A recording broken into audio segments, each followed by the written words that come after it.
Jim, meet Jim. Okay.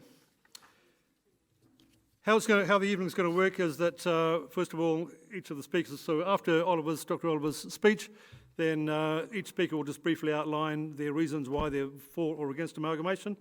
Then they'll be answering a couple of questions, and then your questions from the floor.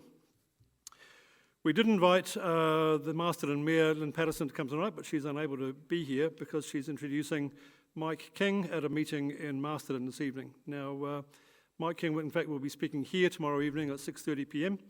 on suicide prevention and what we can do about it. I've seen some videos today of the speeches he's been giving, and they're really worth a watch. So if you can make it tomorrow night, I highly recommend that. So the purpose tonight really is to give you enough information to help you make up your mind about whether you should be voting for or against the proposed amalgamation. Some of you have already received the ballots, and you need to ensure that you get those in by the 12th of December. Our recommendation is you mail them by the 8th to ensure that they get there in time. I think that's really all we need to cover at this stage, and it's my pleasure to introduce Dr. Oliver Hartwich, Chief Executive of the New Zealand Initiative, who's going to tell us all about a study trip which was made to Switzerland. Dr. Oliver Hartwich.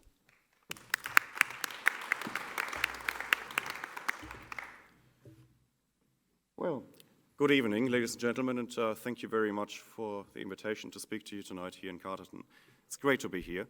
I think before I give my presentation, I should apologize first because I know that in this country it is a practice or an expectation even to start your speeches with a joke or at least a funny remark, but I hide it really well. I'm German, so it doesn't come naturally to me, so you have to do without. It's genetic, I can't do anything about that. Well, I'm here to tell you about a trip we took to Switzerland earlier this year. The New Zealand Initiative is a think tank, but we are also a business membership organization. We bring together about 33% of New Zealand's GDP in our organization, and we took 36 senior New Zealand business leaders to Switzerland because we wanted to find out how Switzerland does local government. So this was not a trade mission, this was not about finding new business opportunities, this was really about discovering a new country and getting some inspiration for New Zealand. And in the context of your debate tonight on the amalgamation, I think this might be quite relevant. So, Go Swiss. Let's talk about Go Swiss. John Key, the older ones among you may remember him, he was a prime minister once. He had a dream, he wanted to turn New Zealand into the Switzerland of the South Pacific. What he meant by that was probably that he wanted to have a country that's incredibly rich, but that was obviously before the Panama Papers. Now, in some ways, of course, New Zealand and Switzerland are quite similar. So I just want to illustrate this. We have cable cars and they have cable cars. We have chocolate and they have chocolate. And of course, we have beautiful lakes and beautiful lake cruises. And you could take this further, where they are yodeling, we've got the haka. But there is much more to that, actually, to the country comparison. So just look at some of the statistics. What you find here is if New Zealand was like Switzerland, well, first of all, New Zealand is a lot larger than Switzerland. Switzerland is a small country, the size of Canterbury. But it is a country that's remarkably rich and does really remarkably well on a lot of social and economic indicators. I've collected a few of them for you, but the basic story is that Switzerland has done so much better economically over the last 50, 60 years, and the following slide actually shows you that story of Swiss growth. So in 1960, New Zealand was per capita 4% richer than Switzerland. Today, the Swiss are about twice as rich as us. And one of the key factors driving Switzerland's growth, I believe, is the structure of Swiss local government. And we'll get to that in a moment. So basically, what you have in Switzerland is you have a Swiss cheese of local government. So it is an incredibly small scale country, despite the fact that it's very small scale geographically. So you have a scenic country that reminds us of New Zealand. You have a country that has exactly the same natural features that you would find in New Zealand. But look at this. 8 million people living in 26 cantons and a bit more than 2,300 communes or council areas. Now, I just want to give you a bit of an overview just to illustrate how Switzerland is constituted. So this is obviously Switzerland, no surprises here, but Switzerland with all the council areas drawn in. And because there are so many of them, you will struggle to actually find the boundaries. So I'm zooming in here for you into a small area just south of Germany. 30 by 30 kilometers. And these are the councils you find within these 30 by 30 kilometers, about 80 of them. And that's typical for Switzerland. So in Switzerland, the average council is tiny. It's inhabited by maybe 3,000 or 4,000 people only. And you know what? It works. So why does it work? It works because there's a lot of competition between neighboring councils. It works because councils can actually reap the rewards of their efforts. But just to give you the comparison now with New Zealand, if we were like Switzerland, of course, we wouldn't have 78 sub-central tiers, sub-central councils in New Zealand. We would have about 1,300 of them. So the question tonight about amalgamation for the Wairarapa, you could actually, from a Swiss perspective, ask, what is this all about? Why do you need to amalgamate? You're already quite big. Why don't you split the councils you have and make more of them? So I just want to explain then how Switzerland is constituted, not just politically, but economically as well. So in Switzerland, you have a country where business is really spread all over the place, whereas in New Zealand, of course, we've got the known concentration of business power, mainly in Auckland, with a bit in Wellington, a bit in Christchurch, but that's basically it. In Switzerland, on the other hand, you can find large companies spread all over the country, but even more interestingly, the smaller companies are actually happening everywhere in Switzerland, and that's because there is local competition for businesses. Now, how does this system actually work? From the outside, you might think that a country with 2,300 councils and 26 cantons in a country the size of Canterbury, that doesn't sound too efficient, but it does work because they all have the right sets of incentives to work properly. And I just want to show you a few graphs from the OECD. They probably take a bit of an explanation, and unfortunately I can't see my screen too well from here, despite my new glasses. So let me just talk you through them like that. Here you can see the spending by level of government from 2010, but let me assure you, nothing has changed ever since. And this is for all of the OECD.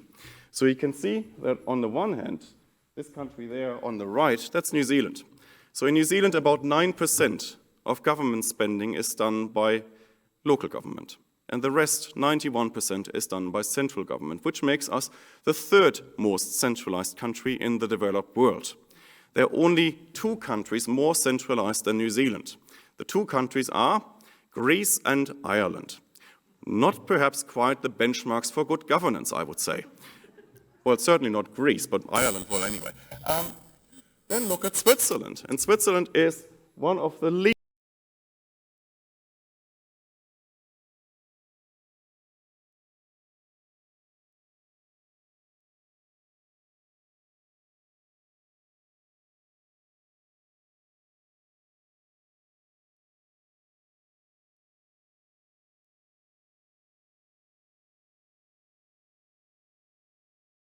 in personal income tax. Now again, from New Zealand's perspective, you know where we are.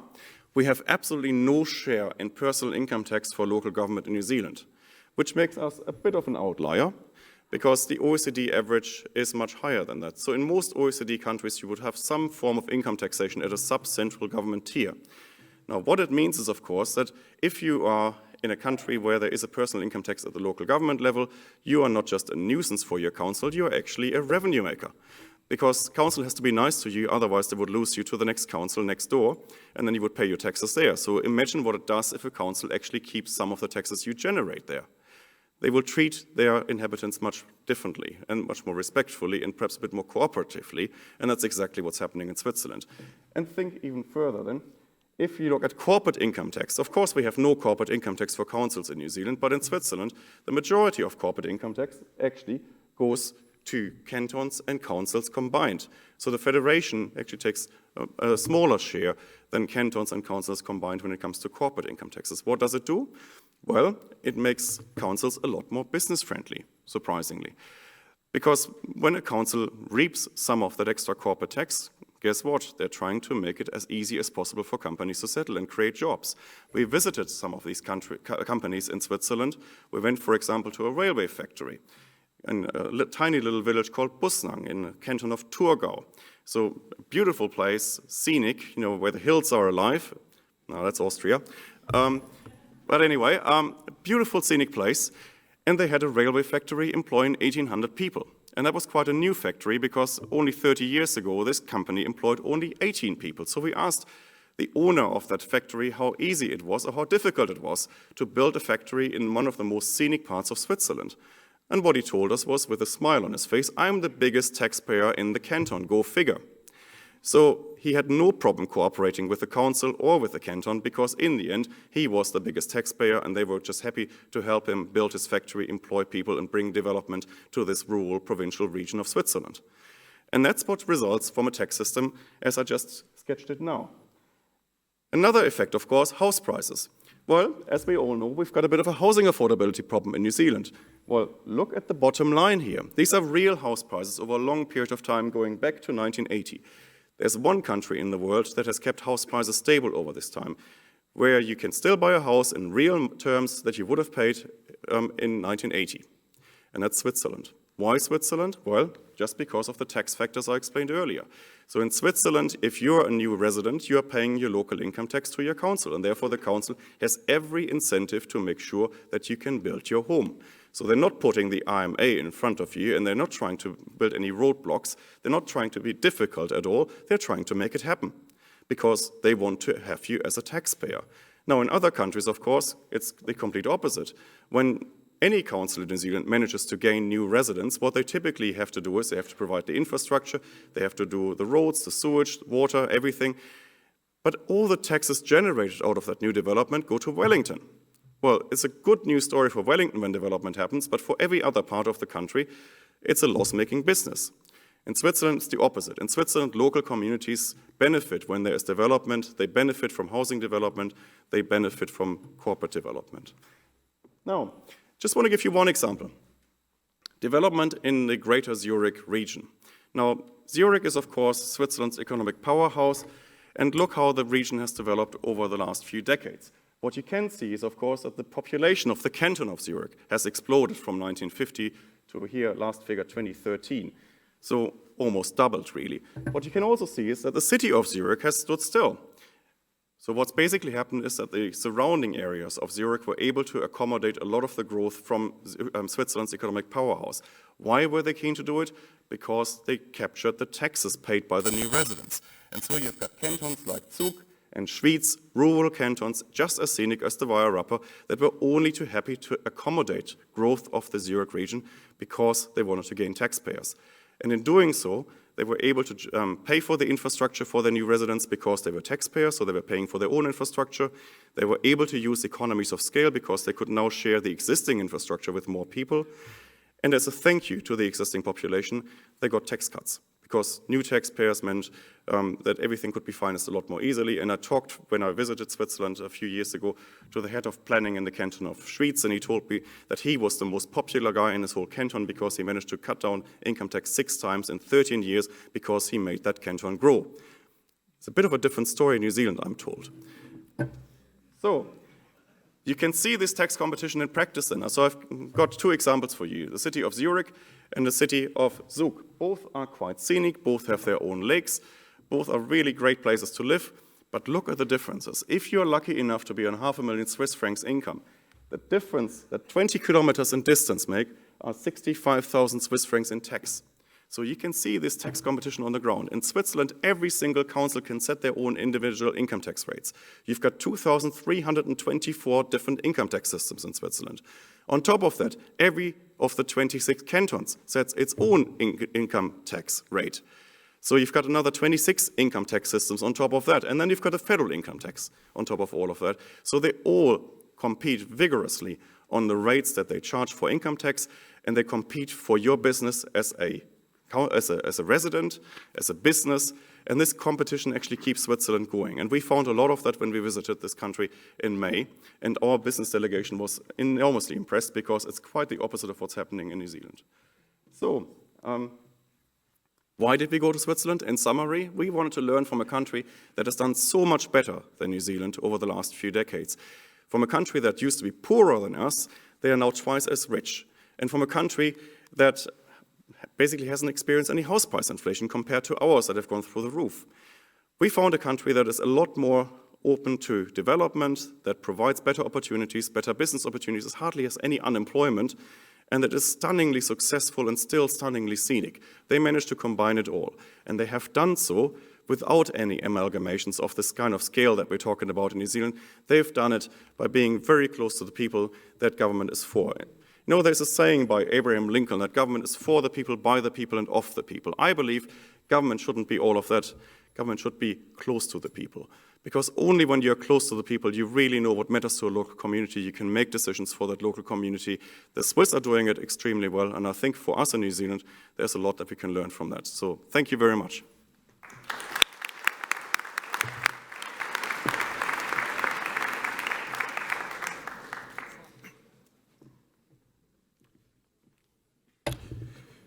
Well, thank you for that speech there, which I think has kind of set up some interesting ideas for the rest of the evening. But now we're going to move on to our main speakers for the night. And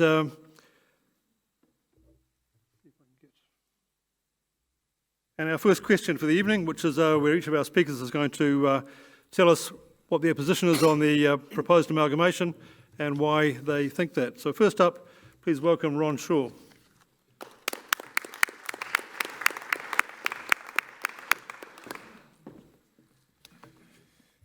Okay, so my name is Ron Shaw. I'm a Carterton resident. Some of you may know me. And some of you will be wondering, why am I up here rabbiting on about amalgamation? Well, when the amalgamation was proposed, I analysed the draft proposal and I analysed the final proposal.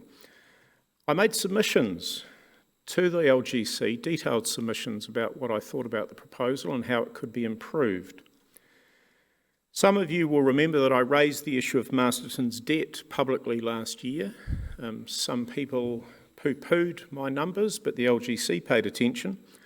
They agreed with my analysis. They commissioned a consultant to check it out.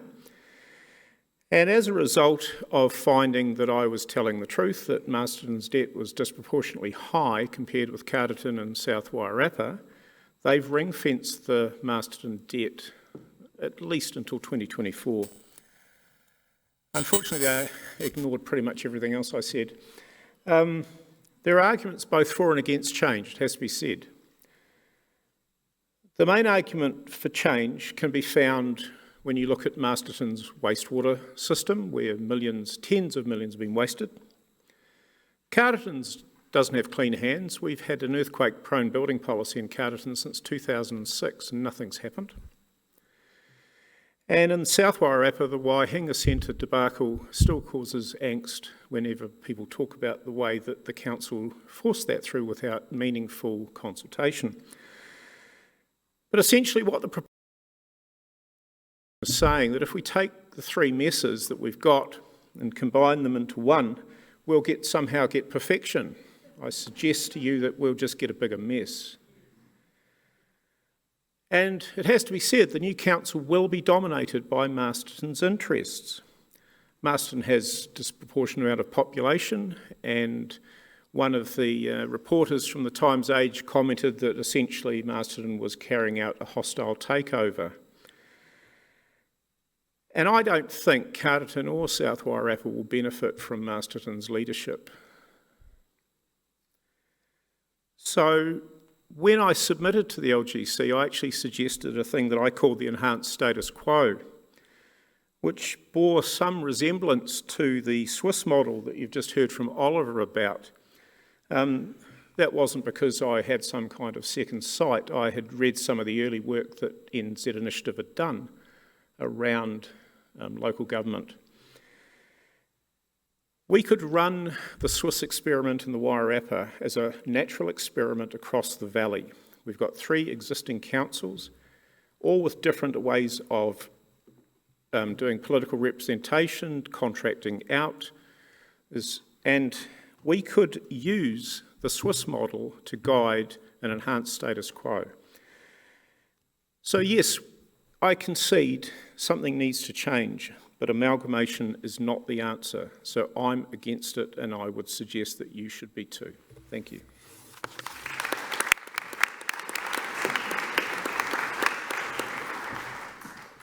Thanks, Ron. And our second speaker for tonight is Alistair Scott. Thank you, Alistair. So, good evening, everybody. I don't expect to be changing people's minds. I don't expect many of you will be here expecting to change or be convinced one way against what you've come in. In other words, no one's going to change their mind tonight because of what we're here, but I do expect you to be reinforcing the idea that you've walked in with. So I'm going to be supporting the amalgamation.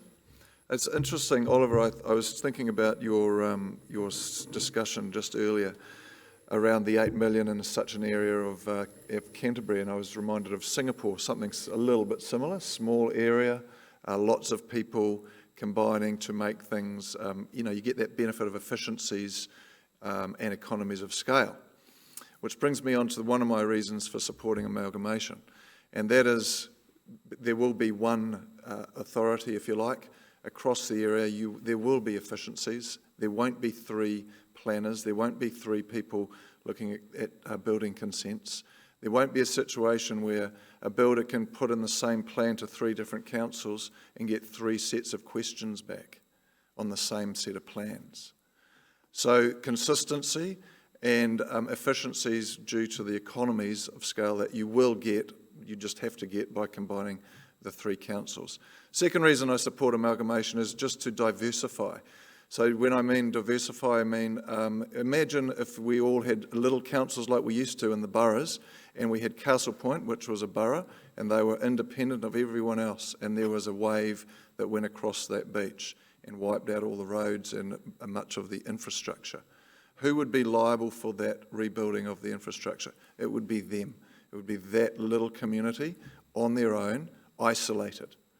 And that is a risk that that community would wear if they were to go on their own in Castle Point. So it's obviously a diversification of risk when Castle Point came into a larger council area. So you can imagine a similar thing, an earthquake that affected only one part of the Wairarapa but not the rest, or any other single event that might affect that area. When we're merged, we're sharing the risk, we're diversifying, we're basically helping each other and insuring one another against some of those risks. So that's the second reason I support amalgamation. It's about diversification of risk. And although people talk about contracting out works, road works and so on, and having efficiencies and joint agreements and that sort of thing, it's just not as good as if you just have one council with one voice, to use Ron's slogan, I think. It's just not as powerful and not as effective.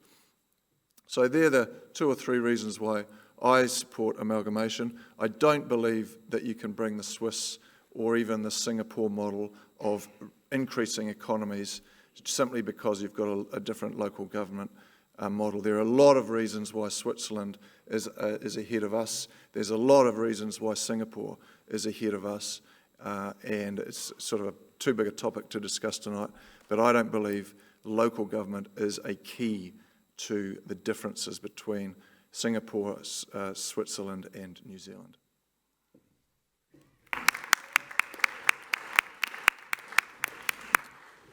Thank you, Alistair. And our next speaker is our local lad, Greg Lang.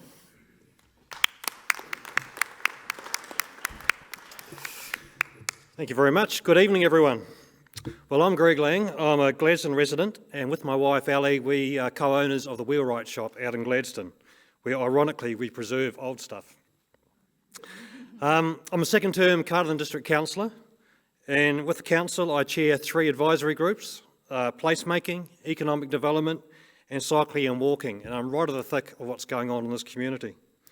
And I'm also chair of Toi Wairarapa, Wairarapa's Arts and Culture Heritage Trust, and we're the driving force with Heart of Arts on the High Street. And I'm also interim chair of Go Carterton, our local business group. And now I'd like to emphasise that the views that I'm going to express are not of Carterton District Councils, not of Toi Wairarapas or of Go Cartertons. What they are is they reflect my observations and my frustrations as being a councillor and wanting a prosperous Wairarapa for our next generations. We need to amalgamate, without a doubt. We are like-minded communities in a defined geographical area sharing the same resources. Yet as a region, we are missing out big time. So much of our primary produce leaves the region without adding value. We have low wages, and many of us have to work out of the region. And where's the opportunity for our young? The vibrancy and the creativity that comes with it. Our streets are not full of it.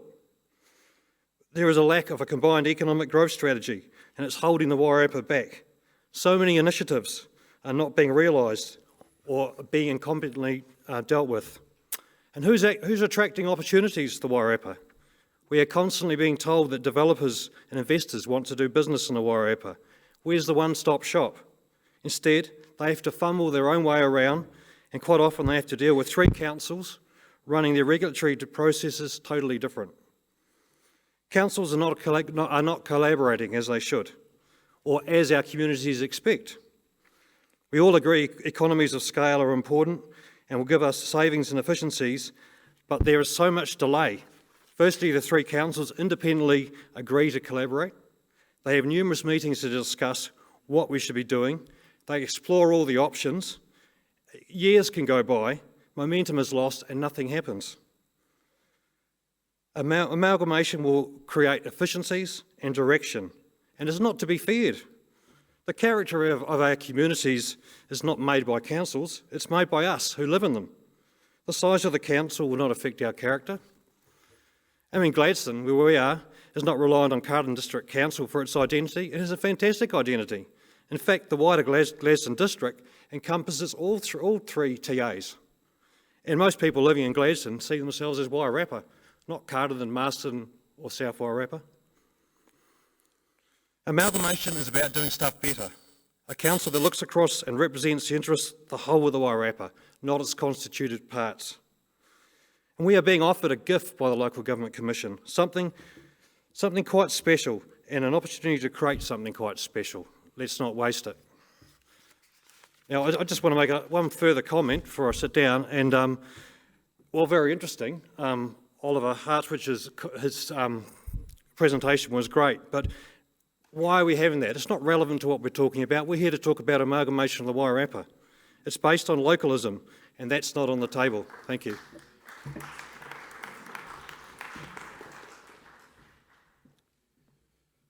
Thank you, Greg. And our last speaker, just introducing herself and her position, Jill Greathead.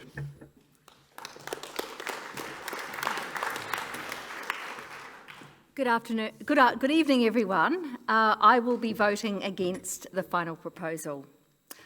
I'm not against change. As I said, I'm not against change.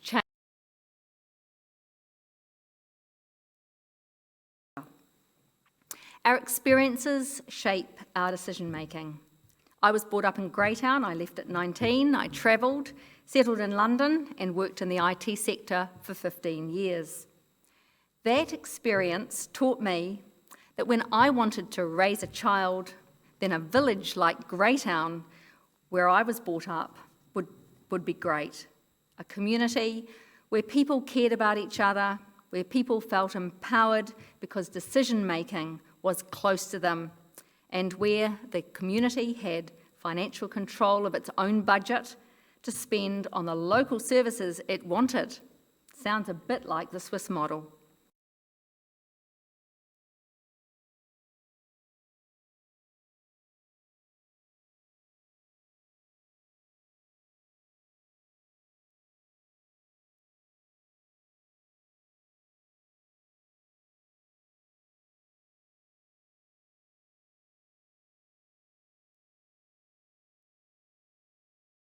Must empower people, communities and businesses just like they do in Switzerland. I have experienced continual change as a technology worker. So I know that the disruptive technologies of artificial intelligence and robotics will replace human beings as workers and dramatically affect our lifestyles, our opportunities and our incomes. In the future, we will need systems that are small and nimble, with close and trusting relationships to the people and communities they serve.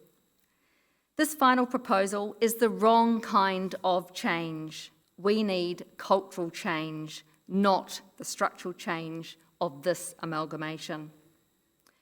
So the decision we make on the 12th of December will deliver us either a Wairarapa Council or an opportunity to redefine the status quo with cultural change. As Ron suggested, maybe an experiment for the Swiss model in New Zealand. Cultural change is about ridding ourselves of the hierarchies and the power of bureaucracies. It will enable us to embrace a culture where decisions are made by the people, for the people. I believe this proposal has been imposed on us. It is unimaginative and will not work for our future. So whatever decision you make, it is important that you go out in your community and inform everyone you know about what this ballot means for the future of the Wairarapa. I believe we should put power back into our communities to ensure that people once again have a voice. I call this Kiwi power. I'll leave you with a quote from Rosabeth Moss-Ganter, who's a professor of business at Harvard. Change is exhilarating when it's done by us. It's disturbing when it's done to us.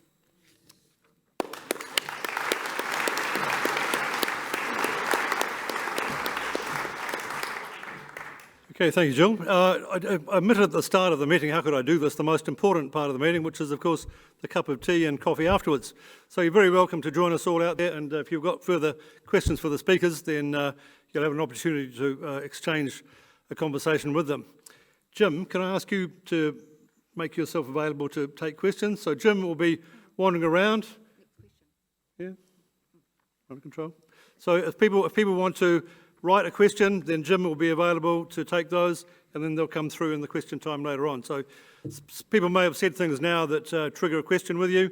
If you want to pass that to Jim or Mark at the back there, and Ian, they've got clipboards. So if you've got a question in mind, just wave at them, and they'll come over to you, and you can write your question.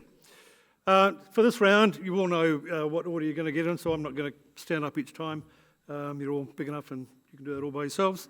So question number 2 is, what are the risks of the status quo or amalgamation? First up, Alistair Scott. Well, the risks, I think I've already outlined it. I mean, if there's such a good idea to have the status quo, why don't we just revert back to where we were in 1989 and have all these boroughs? If you want to do that. Okay, but if that's what, to me that would be a really backward step, totally backward. Because again, it's all about managing the risk and funding the infrastructure of those specific boroughs, which is not feasible, it's not sustainable, it's not possible. So it's all about sharing risk and looking after each other across the boroughs, or the councils in this case, is why I support the amalgamation. I think you need to write some questions.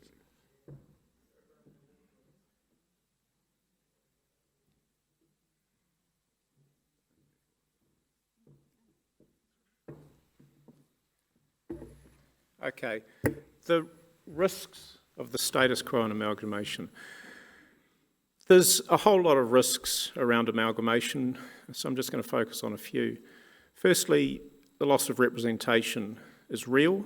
You will have less access to your councillors and mayors and others. The costs of the amalgamation are very real. There's going to be redundancies. People are going to lose their jobs.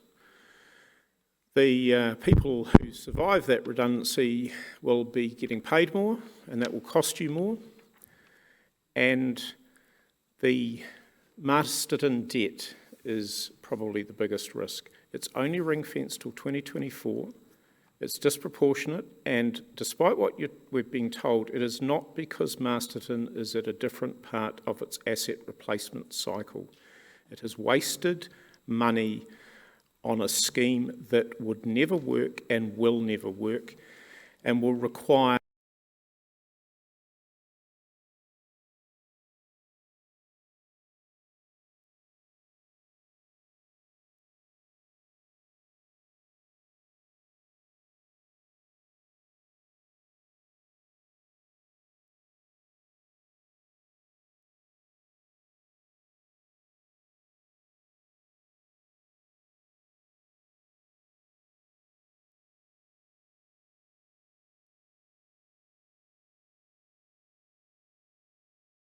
connection to this new Wairarapa Council.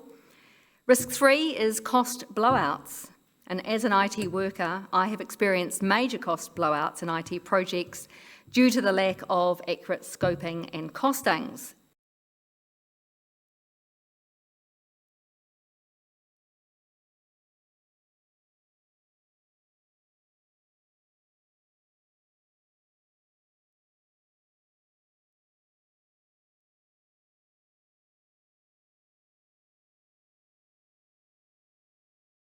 Results. This has not been done. The LGC have not followed the advice of their consultants. Risk 4 is centralisation, as Oliver mentioned, and for me, I believe it would be turning our councillors, who are currently community representatives, into politicians.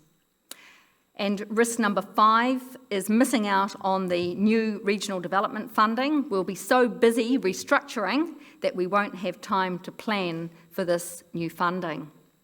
Risks for status quo. Risk 1 is that the management and governance of our current 3 councils are not evolved enough to understand the cultural change that is required. And risk number 2 is that the 3 councils fail to work together.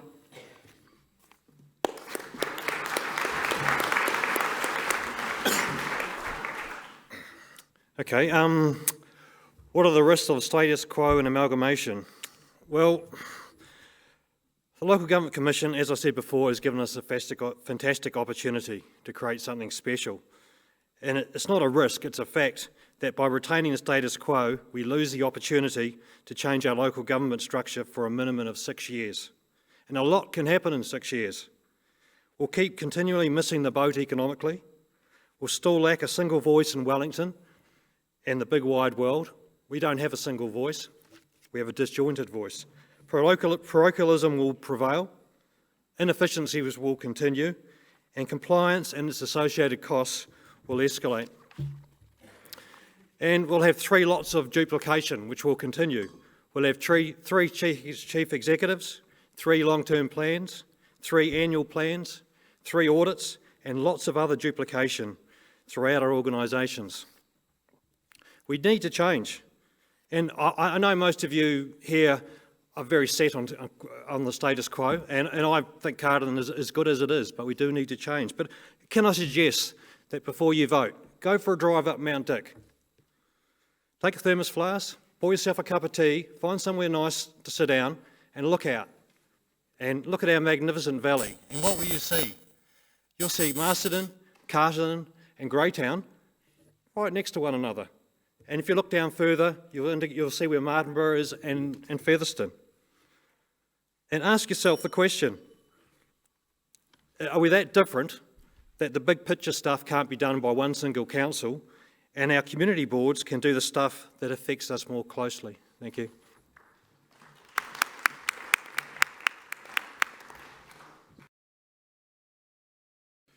Thank you, Greg. And now we move on to question 3, which is kind of complicated. In that we've got a slightly different question depending for the speakers who are for the amalgamation and those who are speaking against the amalgamation. So the ones that are speaking for amalgamation, what Wairarapa-wide opportunities have not happened under the current local government structure that the final proposal will remedy? And for those who are opposing amalgamation, the question is, what Wairarapa-wide opportunities have happened under the current local government structure? And first up, I think we have Jill. So I'll be talking about the Wairarapa-wide opportunities that have happened under this current local government structure. So currently there are 15 activities that are discussed at the shared services meetings. And 3 major items, of course, are roading, which as a shared service contract has saved us $1 million to date. The solid waste contract and, of course, the combined district plan plus the other 12. Future activities that could be shared services could include building services, IT services. Clearly, once a scoping and costing exercise has deemed it's affordable, and communications. And things like the wastewater treatment projects, which are our big ticket items right now, will always remain close to the towns that utilise them. So that infrastructure can never be centralised into one system. We have developed a number of Wairarapa-wide policies, an example being the alcohol policy, which from my perspective has been fantastic in having representation from all the communities. A Wairarapa Joint Bylaws Committee has been instigated, and of course each council funds and assisting community facilities such as the hockey turf in Clearville, Aratoy in Masterton, and there's a number of others, recognising that these facilities are Wairarapa-wide facilities. And of course, many of the Wairarapa-wide facilities are delivered by Greater Wellington Regional Council, and of course this proposal will not change that.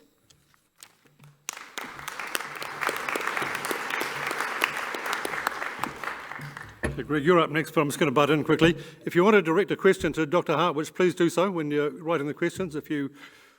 We've got him here, so he's a great resource to find out things about. So he'll be taking part in the panel as well. Thank you. Greg.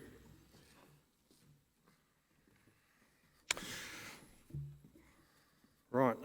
Again, I'd like to mention, as I mentioned earlier, regionally, economic development has been the big loser.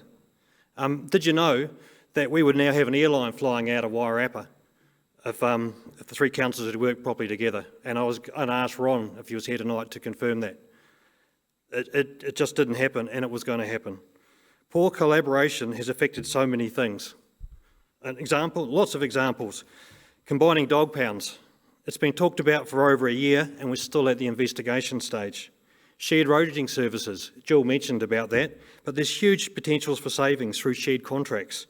And we do have a joint maintenance contract, but it's not realising its full potentials. And that's because we're still doing our own programming and supervision. Effectively, it's running as 3 separate contracts with identical terms. So we're asking the contractor to do the maintenance work under 3 separate programs rather than coordinate our work. I mean, there's still a lot more savings there. Cycling strategies and action plans. We're so far behind the 8 ball with cycling. The rest of the country's got trails and tourism. We're miles behind. We've got a railway line north of Masterton that's not being used. I work with heritage rail operators. They're prepared to run an operation. We're just not realising our potential. Joint bylaws, they're all ad hoc at the moment. They don't line up. Library services, only 2 of us have combined. We do have a single district plan, but we all interpret it totally differently. And as Jill said, we do have a shared services working party, but hardly ever meets. In fact, the last one was cancelled, it was going so well. It's all hooey and no doey.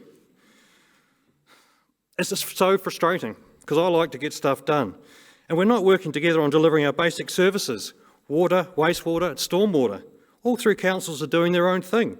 That means we're not benefiting from each other's knowledge and experiences or getting any economies of scale. I'll be finished in just a sec. It's inefficient and increases each of our own risks, especially health and compliance risks. Really, it's time for us to all to get in the waka and paddle the same direction, not round and round in circles. Thank you.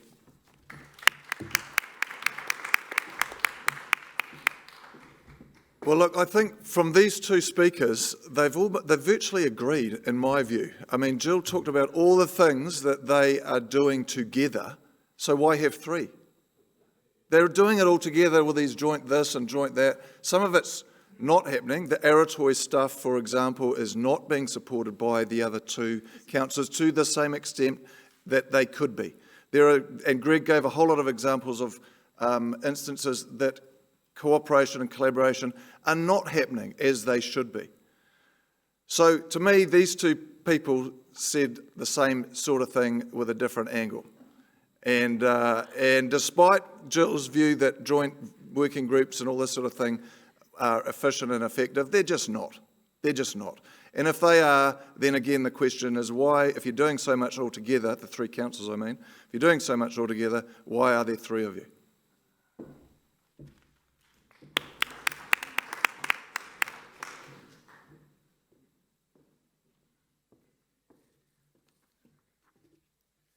Alistair said he'd make up time for Greg going over, so you've done well, thank you. When I talk about the things that have happened across the valley, I can mention the Arts, Culture and Heritage Trust, Toi Wairarapa, which Greg and I have worked on together to make sure that Heart of Arts continues in this town, and I think quite successfully. But there have been issues around that with a lack of support from Masterton and South Wairarapa. We've got a combined Wairarapa-wide district plan. The developers tell you that the lack of coordination across that plan is a bad thing. Well, the plan envisaged from the outset, from the start, that there would be different treatments for different towns in the valley according to which ones had heritage districts and what the towns wanted in terms of their local environment. So to suggest that the plans are working badly because they're interpreted differently was actually baked into the plans. That was the intention from the outset. So we're not interested in giving developers a carte blanche to do what they like, when they like, where they like. They will have to respond to local communities.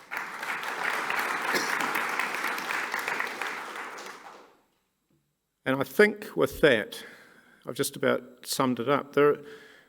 As Alistair said, there are things that we share across the valley, but I don't believe that amalgamation will move us forward.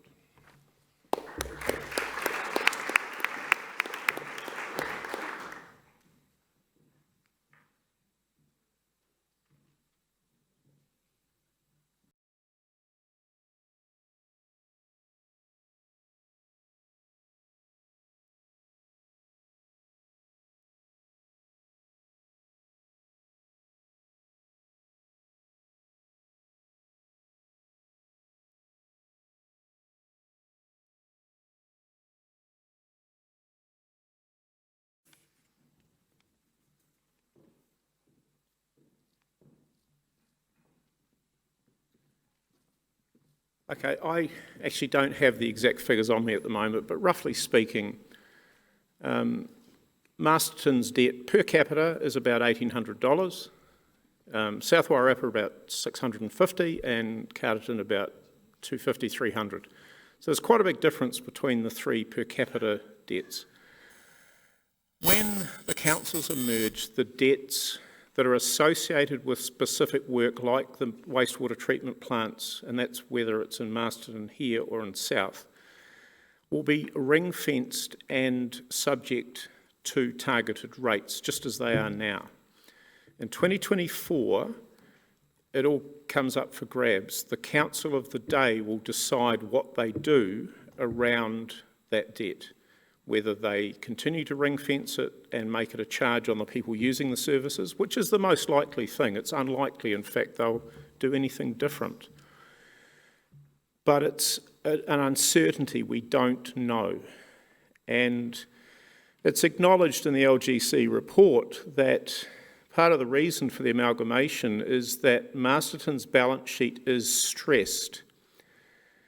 And so the unstressed balance sheets, the balance sheets where debt has been handled prudently, are going to prop up a balance sheet that's not quite working.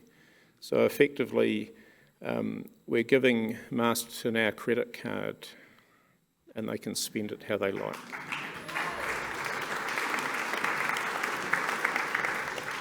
Does anybody else want to pick up on that debt question? No. Just in terms of these questions from the floor, Bridget, if we can just keep people to a minute. All right, now we've got a couple of questions for Dr. Hartwich here. The first one is, in Switzerland, if there is a big flood or an earthquake or wiped out road, how do councils, being small, manage? And the second question is, if Wairarapa was to be part of a Swiss experiment, where would you start? Dr. Hartwich.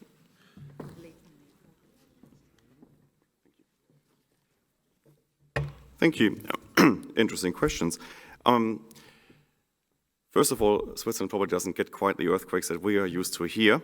But that's not to say, of course, that they don't have severe problems to deal with.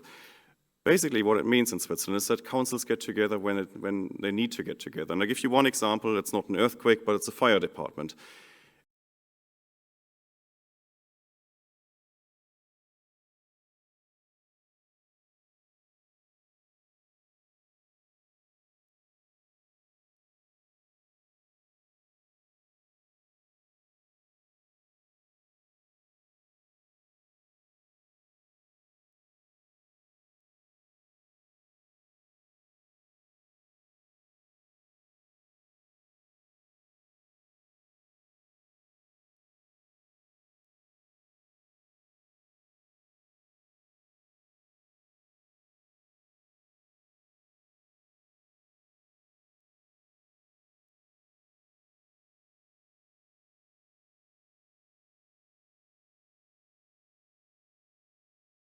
without ever going to merge.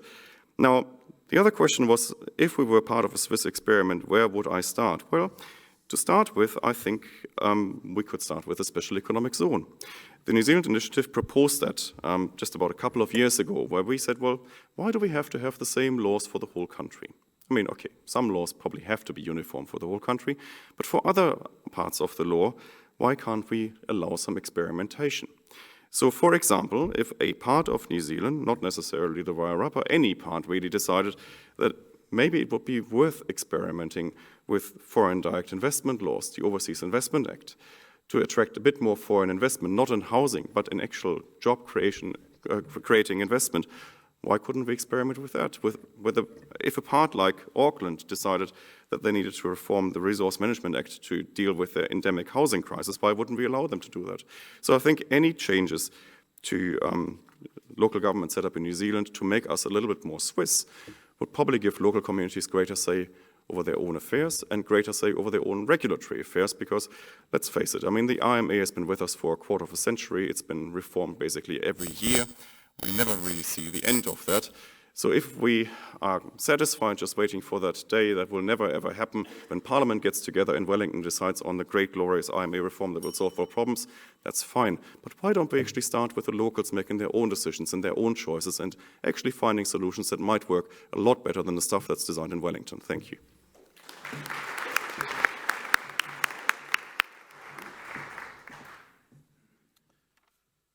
So this question has been to be directed at Greg and Alistair. Rural ratepayers pay half the rates and are 1/3 of the ratepayers, yet will only have one rural representative and part of another. Where is the equity?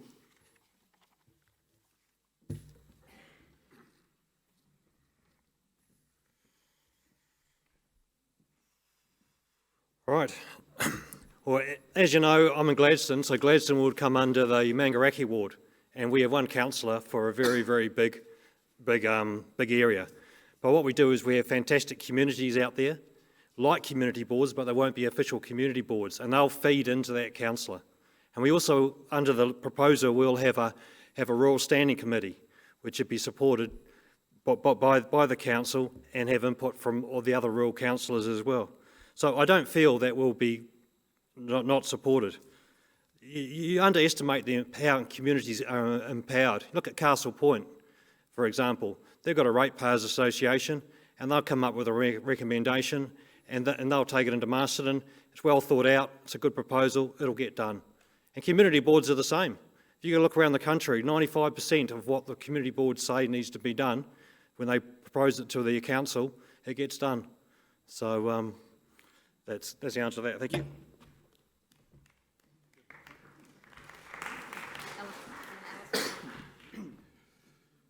All right, this is an interesting one.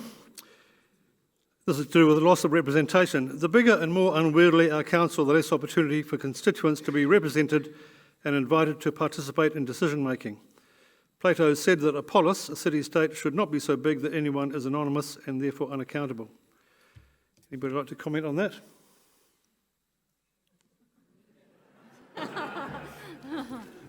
No, you go. No, you go.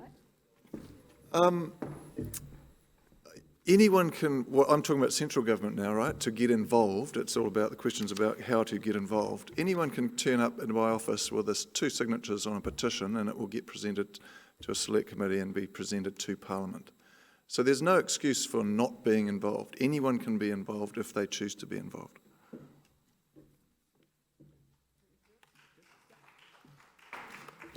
I guess when I listen to this, I think of my experience in the UK. So I went to the UK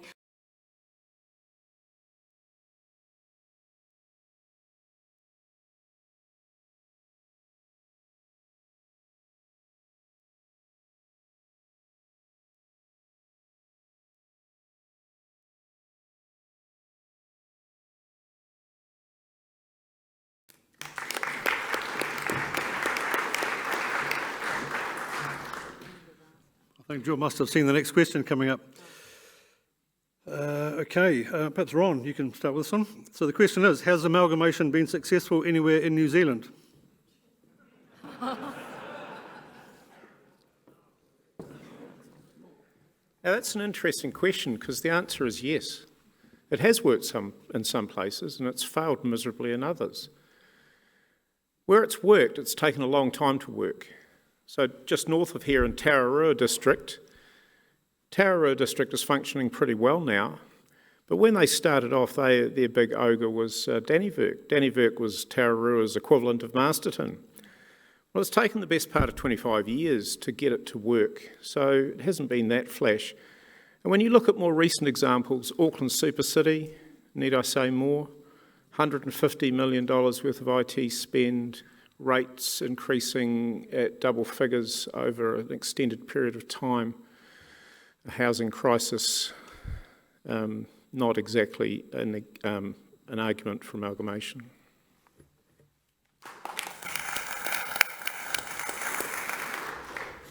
Do you think Carterton's was a successful amalgamation, the 1989 amalgamations? That's a great one. Yeah.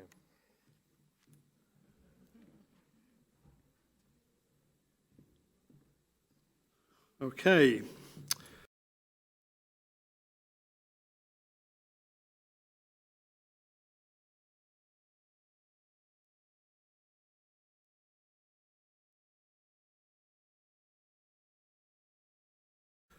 What would it take, so this is addressed to Jill and Ron, what would it take for the local city council?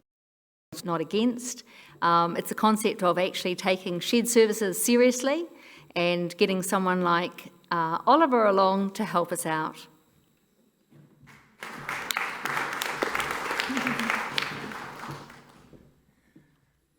One word, leadership. If leadership was provided, anything's possible.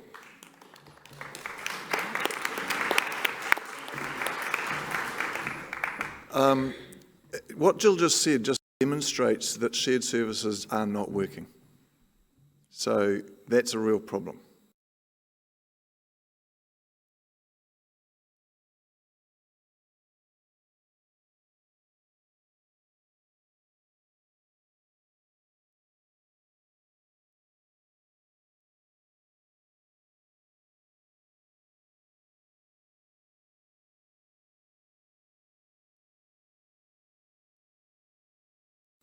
And that is why I support one council.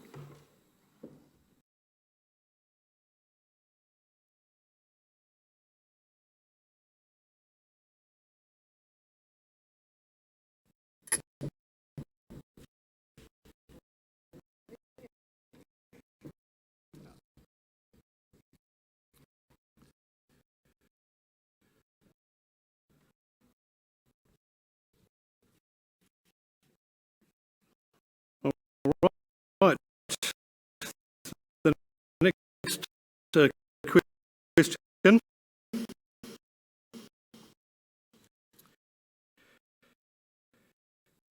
Anybody can answer this one? How can we vote for a proposal so poorly prepared that hides the precise effect on our individual rates?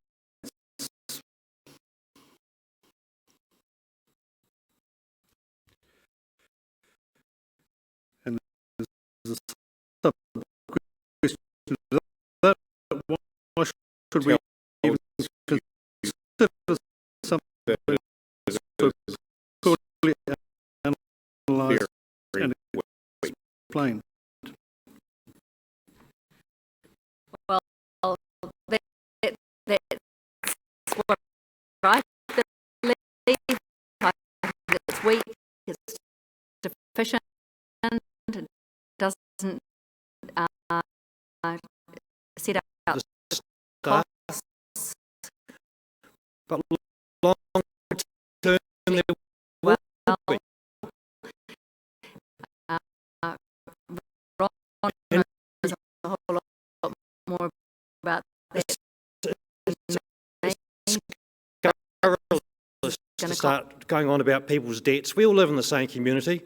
If someone's house burns down at Gladstone, we help them out. Well, we're a Wairarapa community, so one town will help another. If there's the coastal road in South Wairarapa disappears, we'll help them. It's about sharing. So the proposal is not light on detail.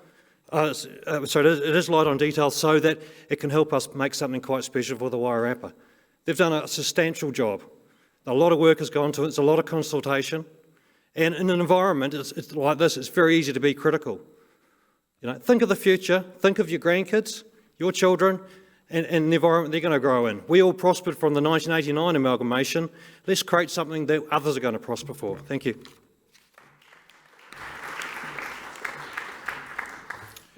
Okay, so at the risk of asking a scurrilous question, with the ring fencing of Masterton and Sewer Scheme debt, will this debt be repaid in the 5 years, or will it be interest only and the debt still remaining at the end of the 5 years?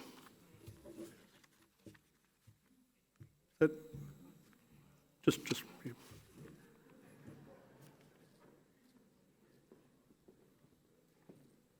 No, it won't be paid off in 5 years, and you wouldn't expect it to be. This is a long-term scheme with long-term debt. All three councils have long-term debt on their balance sheets.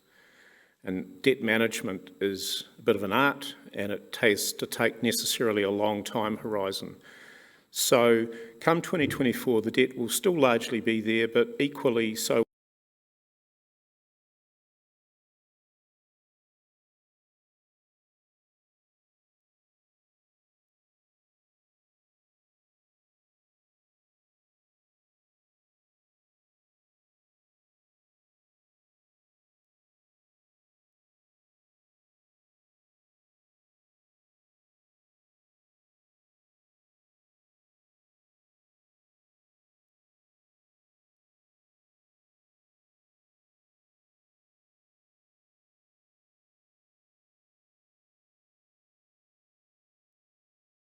For successful councils. Yeah, I think the question is referring to this $1 billion regional development fund, which councils are able to apply for.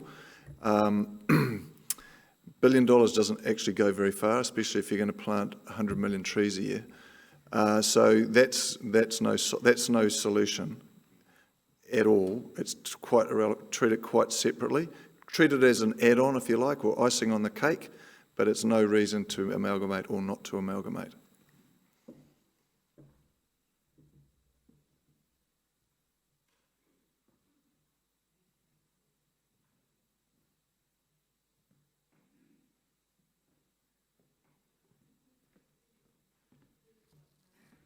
Yes, simply. There's short essays over there. We pile them all together and you've got War and Peace just about. Okay. Have the people got a guarantee that their provincial towns won't have their infrastructure depreciate over time?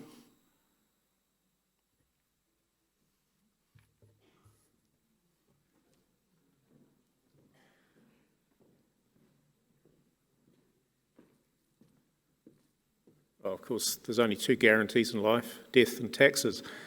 But no, that won't happen.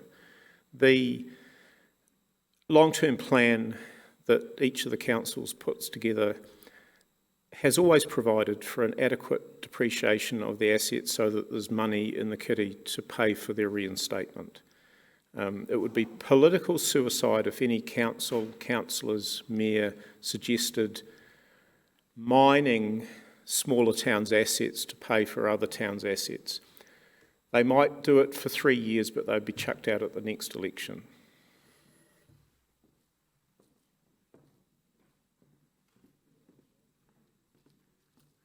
I've got the flavour of this right. One of the major risks could be a new town hall, library, event centre in Masterton, which could cost 20 million, not sure where that number came from. Should this also be brought into shouldn't this also be brought into the equation in relation to ring fencing of debt and so on? That could apply to any council's expenditure, I think. Yeah, just very quickly, quite often rates are targeted. So things that happen in Carterton can be targeted for Carterton, and same with Masterton.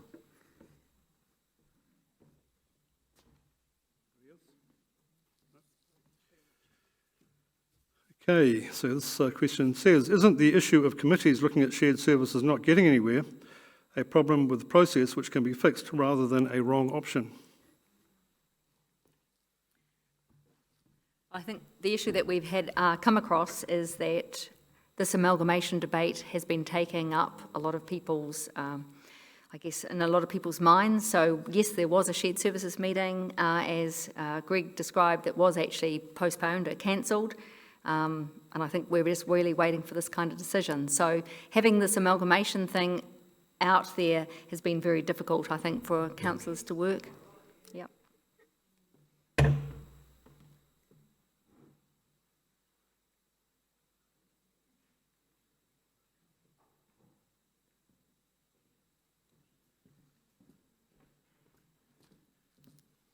Well, we've come to a shocking situation, people. But really, we've come to the end of the questions. What's left there are statements. Mostly, they're not really questions.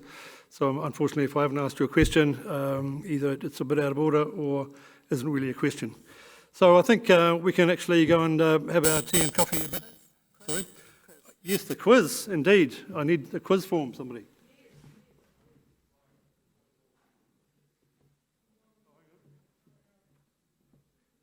All right, we've got one more question coming, apparently.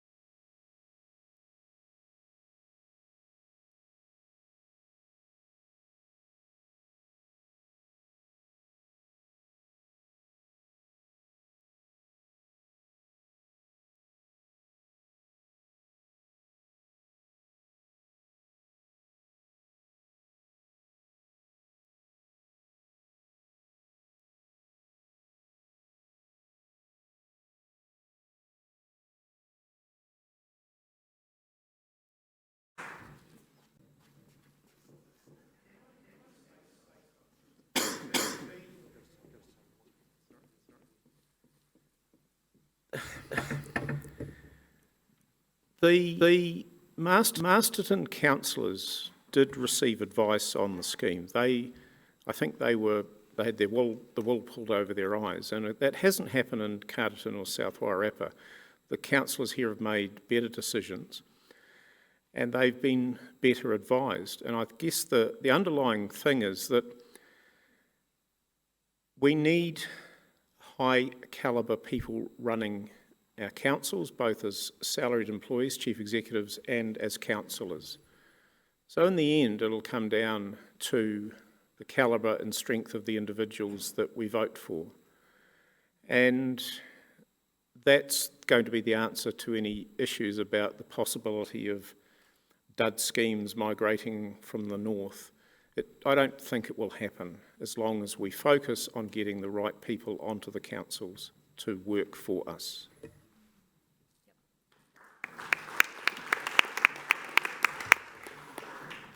All right, I'm going to close this down because people are now rushing in with late questions.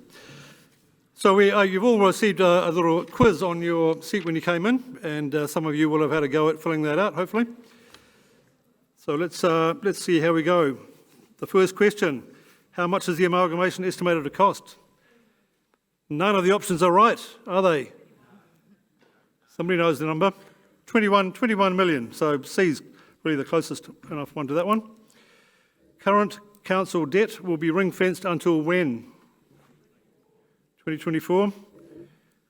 Don't tell me you've all read the proposals. Unbelievable.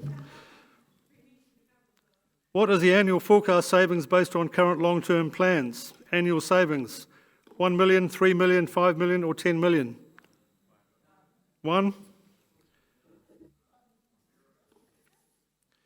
Well, according to the proposal, 1 million. How many councillors will there be for the Wairarapa under a proposed Wairarapa District Council? 12, 15, 20 or 25? 12? Very good. Anybody got 100% score so far? Okay. Okay, here's the one dear to everyone's heart. Will your rates go up or down if the councils amalgamate? A, down, B, up, or C, could be either? Well, the correct answer is actually C, could be either.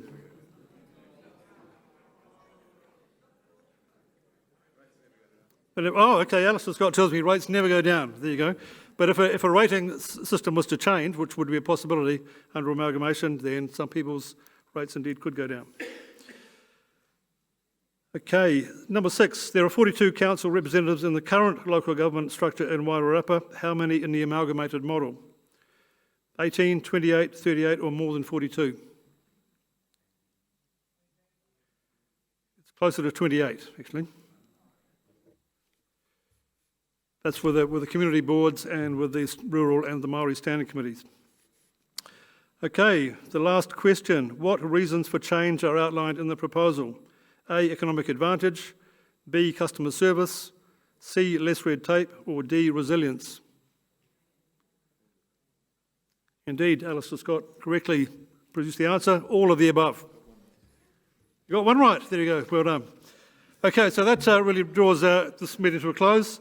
And just remains for me to say thank you to Ron, Alistair, Greg, Jill, and of course to Dr. Hartwich for making the trip over here and give us a very informative presentation this evening.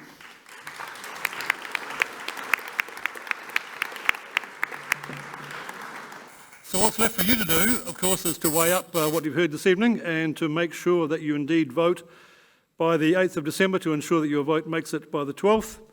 And if you want more information on that, obviously you can go to the Local Government Commission website, to the Wairarapa Voice website. You can go on, if you're on Facebook, then you can go to the Wairarapa Voice Facebook page, or indeed to the Wairarapa Stronger as One, which is the page of the people that are in favour of amalgamation. So there we go. All I can say is do weigh things up, do make sure you vote. Your vote is important, it's critical. Thank you very much for coming this evening. And I guess a last addendum to that, thank you very much to Toby from Wairarapa TV for putting this on television for us tonight. It's also on YouTube if you want to go back home and watch the highlights of the evening. Then you're very welcome to do so. Thank you very much.